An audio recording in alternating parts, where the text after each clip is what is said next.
দেখো দেখো ভাগ্যবতী, এই হচ্ছে কলিযুগের ছেলেরা।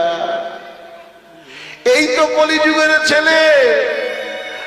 আংটির মধ্যে দিয়ে হাতি গলে যাবে, লেজ আটকে যাবে। কেন বললাম এই কথাটা? আংটির মধ্যে দিয়ে হাতি গলে যাবে, লেজ আটকে যাবে। পাড়ায় পাড়ায় কালী পুজো হচ্ছে, দেখবেন কালী পুজোর সময় পাড়ায় পাড়ায় ক্লাবে ক্লাবে কালী পুজো হয়। রাত্রেবেলা যখন ঠাকুর মশাই পুজো করে, 7 ঘন্টা বাজাবার লোক থাকে না গো।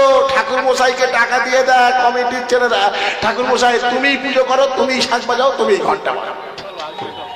তারপরের দিনকে ওই মাঠে ডিজে ফাংশন হবে, লাখ টাকা দিয়ে ব্যাংক পার্টির বাজনা আসলে দেখবেন হাজার হাজার শ্রোতা উপস্থিত হবে। হাঙ্গামাতে সবাই থাকবে, কিন্তু প্রকৃত ধর্ম হবে না। শোনো ভাগ্যবতী, এই তোমার সন্তান সেই পুণ্ডরীক, যাকে ছোট্ট ছোট্ট থেকে তুমি আদর যত্নে স্নেহ করে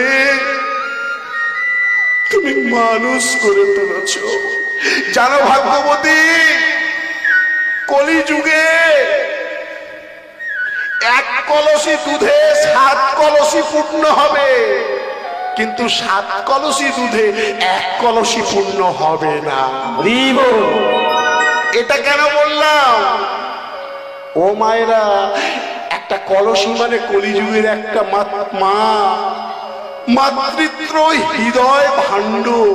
একটা মা 6টা 7টা 8টা 10টা ছেলেকেও মানুষ করেছে, এমনও মা আছে এখনো। কিন্তু ওই 6টা 7টা ছেলে যখন বড় হবে, ইনকাম করতে শিখবে, তখন ওই বৃদ্ধ পিতা মাতা তাদের কাছে বোঝা হয়ে যাবে। জানো ভাগ্যবতী, কলিযুগে 1 কলসি দুধে 7 কলসি পূর্ণ হবে, 7 কলসি দুধে 1 কলসি পূর্ণ হবে না। চলো আমরা বেরিয়ে পড়ি, চলো।